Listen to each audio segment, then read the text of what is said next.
The adult beverages are poured, the kids are asleep. Welcome to New Dad Gaming, a show about fatherhood, gaming, and new fathers figuring out their gaming lives. My name is Trevor, and I have a 5-year-old and a 3-year-old. And I'm Jeff. I have a 10-year-old and an 8-year-old. Right off the hop, we got to give a shout out and a thank you. This week, I got the definite pleasure of getting to co-host on another podcast. Yay. Jeff, don't feel sad.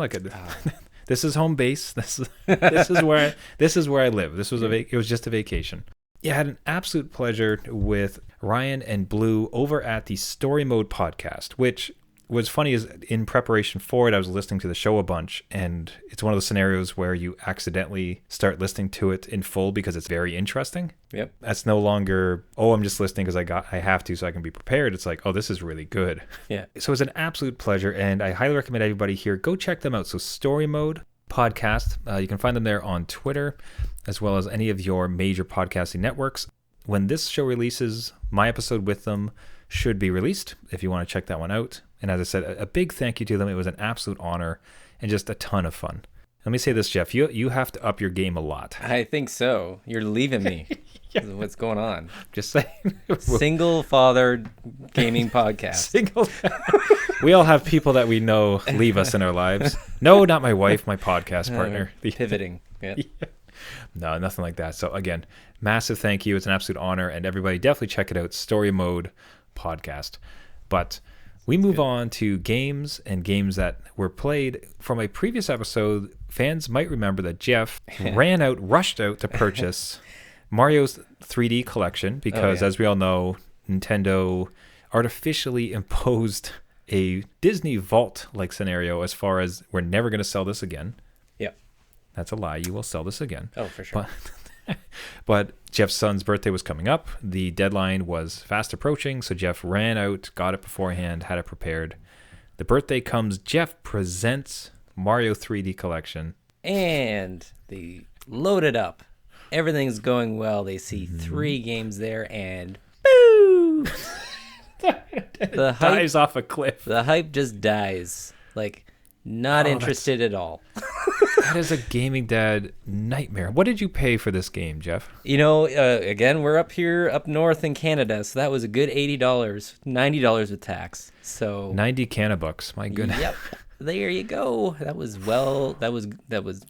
money well spent for that 5 minutes of this is more frustrating than any game I've ever played. But yeah, no, my kids did not take well to some of the older mechanics in Mario games. Was it the difficulty? Was it just how it controlled? What when you say mechanics, can you walk us through that a bit? That's discouraging to hear. Yeah, so with let's say Mario 64, they were put off just by the Mario looks weird graphics. Oh, come on. So, memory's a little bit different. And when you see him up close and in 64-bit polygons, it doesn't look like Mario necessarily. He's a little bit fractured and more 3D looking. Are you talking specifically about 64 or Sunshine? And it wasn't 64 a true upgrade? 64 was just the straight up emulated Mario 64. That's it. So they dove in and they quickly got out of that. Next up was Sunshine, which we are seeing on screen. A little bit better. They said this looks more like Mario. But again, there's this water mechanic in here. And the first... Okay, so it opens with Mario in jail. Very dark. I have never played Sunshine. Not Sunshine at the start, that's for sure. It's a very dark place for Sunshine, yeah. Mario's in jail and he has to work off his time cleaning up the place. So it's Mario Community Service. That's what we're going to call it. And the first boss, my kids couldn't work the mechanic of the water gun part of it. So they just couldn't. They gave up pretty quickly. They didn't know what to do. It wasn't really apparent enough for them. And it wasn't exciting. So immediately put off. And I kind of cried in the corner a little bit, just counting all that money that flew out the window. But as soon as they went to bed, I tried myself with Mario Sunshine. And again, I've never played it. I don't know if you have. No, never did. That was the GameCube, the other purple Nintendo console of Wii U fame. That's right. Nintendo GameCube. Yeah. It's not a great game. To Oh, me, huh. I wasn't pulled in as much as I am with any other Mario game, really. There's some lag to it. Everything's really, I don't know. It's all over the place. What we're seeing on screen is kind of regular platforming stuff, but you're just kind of running around and random things happen. Mario seems very sluggish in stuff like water, and why I can't squirt water and hover in water is beyond me. I don't know. It's not the greatest. I will say, as a dad gaming tip though, you can save anywhere, which is great. So pick up and play, put down and play. It's very easy to kind of do that. Not the greatest, Trevor. I don't know. Not money well spent. What can I say? It's a fail. So The horror for a dad. Like, you bought into this thing, they said they wanted it, yeah, you present it to it, and there's that initial excitement, and then it just falls on its face. yeah. Completely falls flat. It's just crushing because you were excited about it. This is going to be great. We're all going to play some Mario together. These Yeah. are the 64 one. That feels like It feels harsh. that especially feels like dagger to the heart. He's like, that's not Mario. No, you don't understand. That is Mario. What Yeah. you have Yeah, is this new nonsense. You don't understand what real Mario is. exactly. I know. Yeah, that's a shame too. I'm curious of, did you ever play the Mario 64 that they released on the Nintendo DS? No, the no, I didn't. No. Because I'm curious the visuals on that. Where is it similarly as blocky, or did they do any kind of like slight upgrade to it, or perhaps even it just looks more natural? Mario 64 definitely just looks cleaner. So everything is the same textures, same blurry textures up close. It runs smoother and it is cleaner in a way, but I don't think that very much was done to it. I think save points might have been inserted in so it's easy to get in and out, but not much else. Maybe this is why this expired, so people couldn't come back to it. It's like after we sell this initial stock, no one's gonna want this. Yeah, So this is done. Just get rid of it. So, Ah, dad fail. dad That fail hurts. for me. I'm sorry. This is not recommended. It's just like, well, you kids don't get any allowance for the next month because I gotta make this money back. Yeah, that's right. Now, what's curious enough is that, so that's a dad fail, unfortunately, and that happens from time to time. It's a learning moment. It does. And I think what's great about learning moments from a gaming dad is that in many ways, a dad learning moment fail in many ways is a gaming dad victory. And in fact, our gaming dad victory of the week this week is such a failure. Gaming Dad Victory of the Week. Each week we feature an exceptional gaming dad, and often their kids, who are doing fatherhood and gaming so well. This week's Gaming Dad Victory of the Week goes to Luke. Listener of the show wrote in, and thank you so much, Luke, for writing into us. It was so amazing to read your story, and we're both of us are just chuckling. It was too perfect and something that I think any gaming dad can relate to. So, hey guys, fellow gaming dad here and big fan of the pod. Thought I'd share a quick complete fail that happened to me this past Friday. My oldest boy is 7, and recently we had looked around at Game Pass on the Xbox together and downloaded Unraveled 2. I would have done that until I read this story as well. As it looked like a fun little co-op we could run through together. Cute little yarn string characters work together to solve puzzles and advance in a side-scroller style levels. I never played the first Unravel, and the concept and preview seemed safe enough that we dove into Unraveled 2 together for 20 minutes on Wednesday night. Enough time to get a handle on the tutorial and see if we'd like it. We enjoyed it, so we got a promise that we'd put in an hour Friday night if his attitude was good the next 2 days, and baseball practice Friday afternoon went well. Attitude and effort-wise, not skill-wise. So I love that. That's exactly how my household runs. Right. Because the game is such an amazing draw, such a carrot, that it's like, listen at school, try your best, be nice, or you're going to lose your game. Right. It's their kids' currency, right? That's what they deal in. So it's game time. That's what they're going to go for. Absolutely relate to that one. So, well, he did awesome Thursday and Friday, knowing his Friday night gaming with dad party was coming. Unravel 2 was a lot of fun, but in the background, a bit of a dark story was starting to, well, unravel. Dad pun. Did it. Nailed it. It started with just 2 kids seemingly running away from someone, but it's always a distant background and fades in and out. The whole time you're playing as 2 little connected yarn ball characters, and the background story doesn't really affect what you're doing. And then zombies. Yeah. Just like, and then what? Yeah, not cute little plants and zombies, but like dark, full-grown men zombies chasing the kids in the background story. I asked him if we should stop, and he said, yes, please. Shoot. Shoot was his word, and I would agree with that completely. Yeah. I suppose I should have dug deeper into what the game was about before we dove in, but it wasn't until at least 30 to 40 minutes of gameplay that I got dark. Saved the night by him super excitedly getting to show me his Minecraft creative world. Oh, that's a great save. Yep. Amazing save. Good save, yep. And the roller coaster he built to show me, but still. Just a bit of a dad fail, wondering if either of you have had a similar issue, started something with the kids that turned out to be too mature for the kids. Thanks, guys. I'm all ears. Luke. Still an amazing story. I think, that bonding over gaming and quickly, as a dad should, adapt and be flexible and kind of go into another game when needed. So, yeah, it's still a gaming dad victory. It absolutely is. And I think I can say briefly, I don't think there's a gaming dad that exists that has not had this happen. Oh, no, yeah. So it almost feels like a rite of passage. It's like, hey, let's play this game. Oh, no. Wait. Yes. Exactly. Start. Yeah. Just try to get out. And man, I got the recovery. Yes. So swinging it around, hey, why don't you show me what you did in Minecraft Creative? Getting to see the amazing work from his roller coaster, pitch perfect recovery. Yep. Amazing. So for that save and learning a little bit from a scary left turn horror story, Luke has won this week's Gaming Dad Victory of the Week.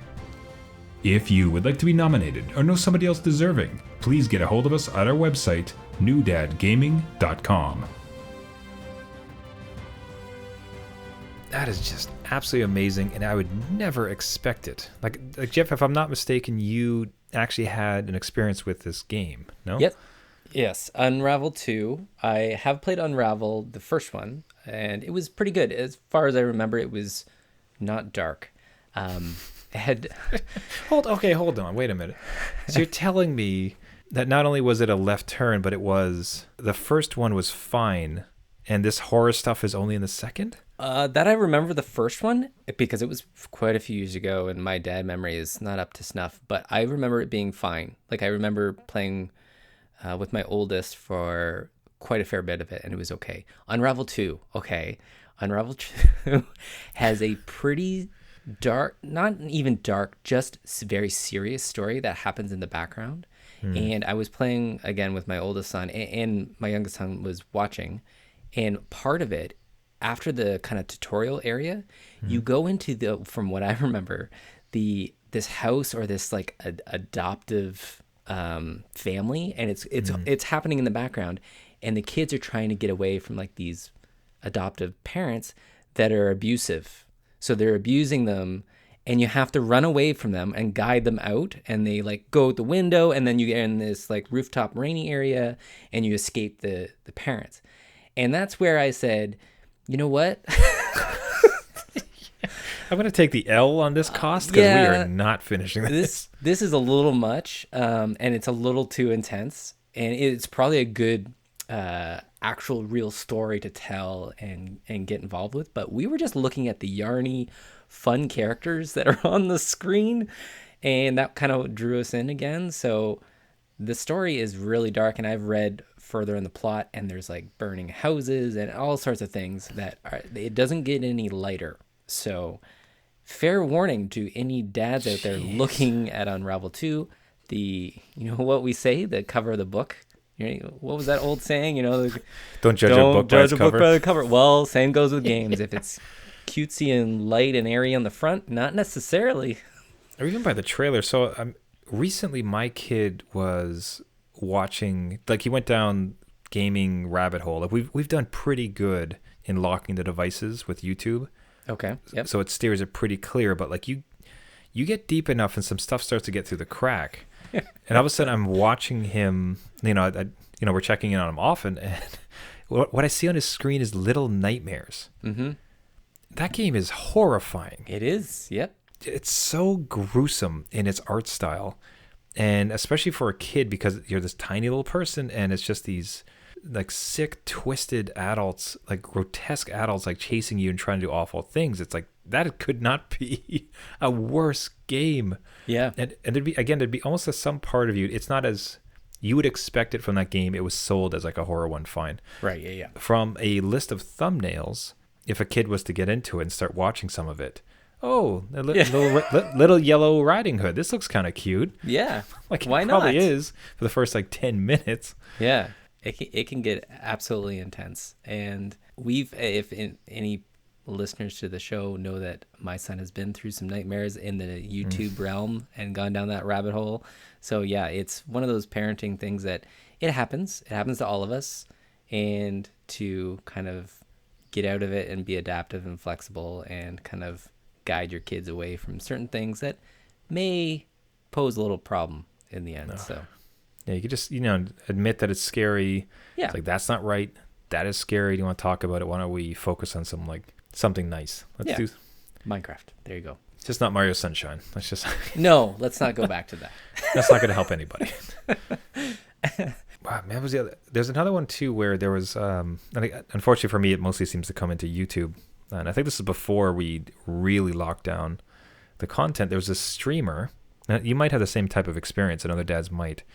He was playing super friendly games, like Hype Beasts or Beast War. What's the one where you're the kind of gelatinous wrestling characters? Gang Beasts. Oh yes, Gang yes, Beasts. Yep. Honestly, he was very funny, like entertaining guy, super energetic, so the kid loves him, just laughing. And Gang Beasts, it's a riot. And he had a series of those type of games where it's just super kid friendly, yucking it up, seemed great. And then one of those times, again, like you're kind of just checking in periodically, and you look at screen, and it's super dark. It is just completely obscured. It's like, what the heck is this? He is playing like this awful Android port, something like Hunt Sasquatch. Oh no. And it has like rusty bear traps. It's got shotguns. It has spears, and it's all about you trying to out hunt the Sasquatch, which is trying to kill you.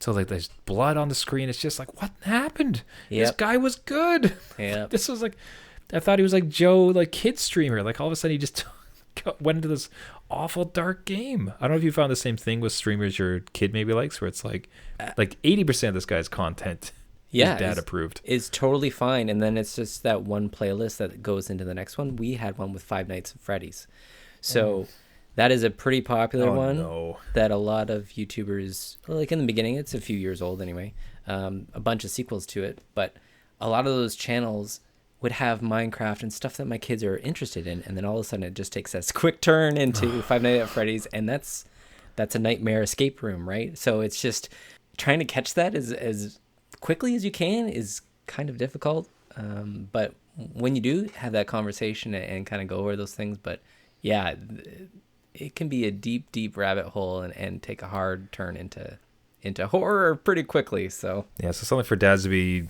aware of and do your best, and ultimately what happened to Luke is going to happen for you. So have the pivots ready to go. Right. Like the solve that is like being able to play some Minecraft or something to say like, hey, look over here, it's fine, we're good.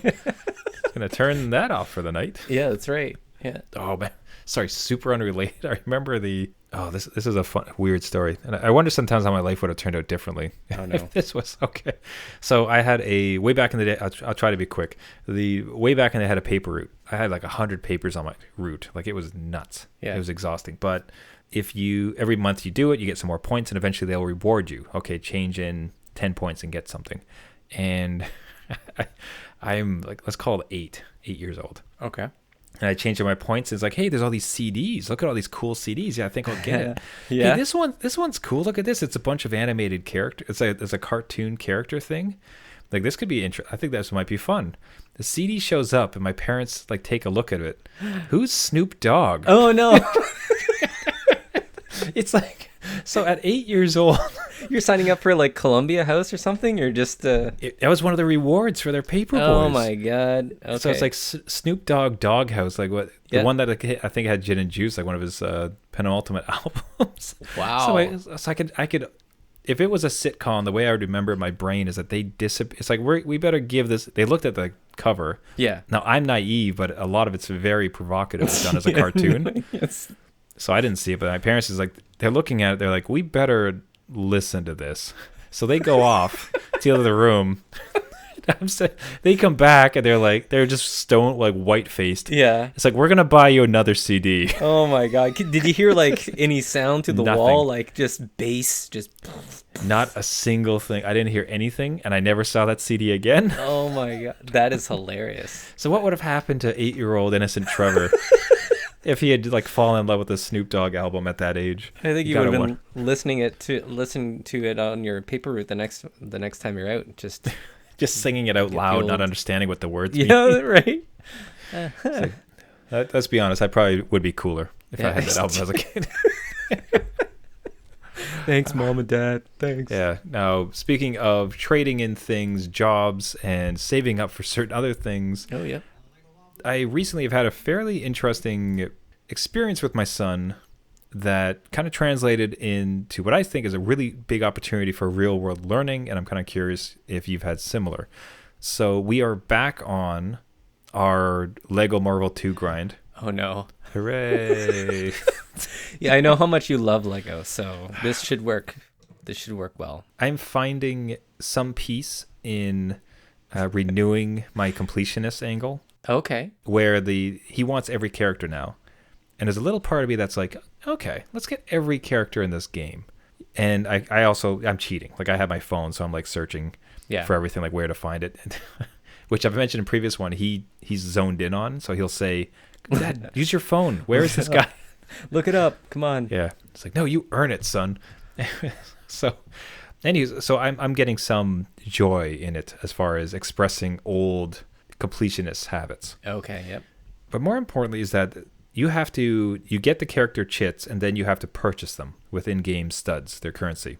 Okay. It comes at a slow enough pace that like it would take forever to buy all the characters.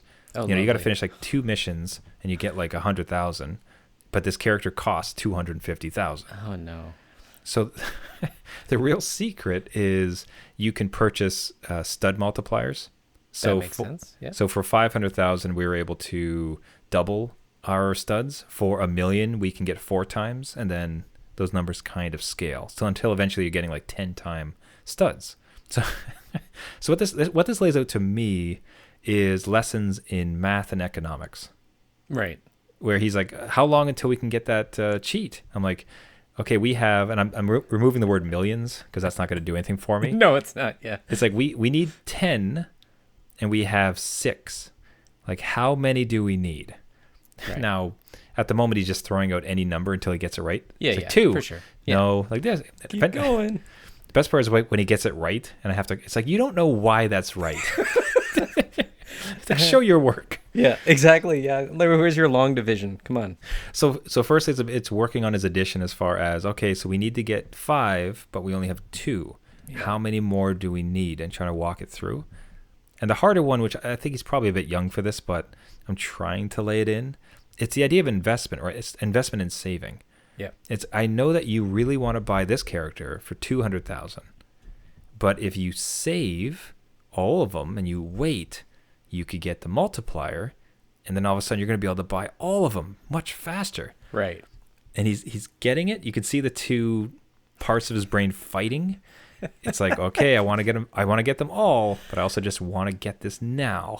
Yeah, because like look at the cards on screen. They're the actual characters, and then the multiplier the card probably is just times 5 on it, and I don't want that. I want my character. You just like hold off on that bit of pleasure, because if we do, there'll be much more, and it's an investment, So again, I think he's a bit young to fully grasp it, but it's been interesting for me to introduce it, at least as far as like, here's a bunch of math. I think that part's great. I'm really excited about teaching him that.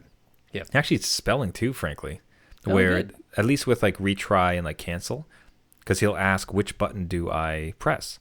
Yep. It's like, well, you need to start again or retry. Like, what are the letters here? Like, spell them out for me. Yeah. R-E-T. It's like, okay. So I'm trying to use his desire to play the game and continue and find menu stuff I'm using to get him to learn what the words say. That's not a bad idea. Right. I did the same, so it's all good. Yeah. Okay, I'm so glad to hear you say it. So how did that work in your household? Was it a primary tool? Did it help massively? Was it a failure? Like how did the education through gaming go for you? I think it went pretty well because there's an immediate feedback.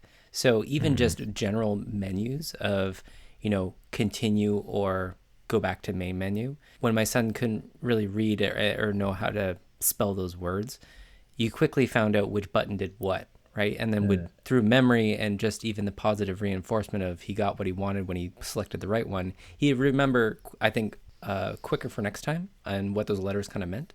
And then it kind of went up from there because now they're really into Minecraft and he's spelling out his own signs and signing in stuff in those games. So I think these Lego games, now that you've accepted this as your fate, this is my life now. Yeah.